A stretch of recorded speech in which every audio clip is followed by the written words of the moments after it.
Hello everyone, আজকে আমি বলবো এই যে রেড ক্যাপ ভাইলের ব্যাপারে।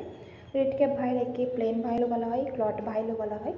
তো বেসিক্যালি এটা হলো ক্লট অ্যাক্টিভেটার। যেহেতু কোনো অ্যান্টিকোয়াগুলেন্ট থাকে না, তার জন্য কিন্তু ব্লাডটা ঢালার পরে কিন্তু সঙ্গে সঙ্গে ব্লাডটা ক্লট হয়ে যাচ্ছে। হ্যাঁ, তো ক্লট হয়ে যাওয়ার পরে কিন্তু সিরামটা যেহেতু আলাদা হয়ে যাচ্ছে, তার জন্য কোনো ব্লাড তার পেশেন্টের নাম বা পেশেন্টের থেকে নেওয়ার পরে তার নাম, রেজিস্ট্রেশন নাম্বার অ্যান্ড কী টেস্ট হবে সেটা লেখার পরে কিন্তু ইনভেস্টিগেশনের জন্য পাঠানো হয়। তো কী টেস্ট সাধারণত করা হয় এই রেড ক্যাপ ভাইলের মাধ্যমে? তো ওটা হলো যে প্রথম হলো যে এইচসিবি, যেমন viral test, HCB, HIV, HPS, AG, কিছু বায়োকেমিস্ট্রি টেস্ট যেমন হচ্ছে KFT, LFT, RFT, electrolyte test যেমন হচ্ছে সোডিয়াম, পটাশিয়াম, ক্যালসিয়াম, ম্যাগনেশিয়াম, তারপরে হচ্ছে enzyme, fat, protein, vitamin, mineral, এগুলো কিন্তু টেস্ট করা হয়। এছাড়া ব্লাড ব্যাংক যেমন ক্রস ম্যাচিং, এবিও টাইপ, এগুলোও করা হয়।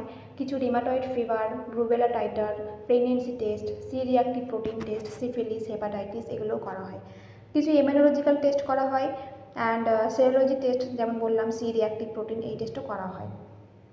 Thank you for watching my video. যদি আমার ভিডিওটি ইনফরমেটিভ বলে মনে হয় তো আমার চ্যানেলটিকে সাবস্ক্রাইব করো, লাইক করো অ্যান্ড প্লিজ আমার পাশে থেকো। And thank you.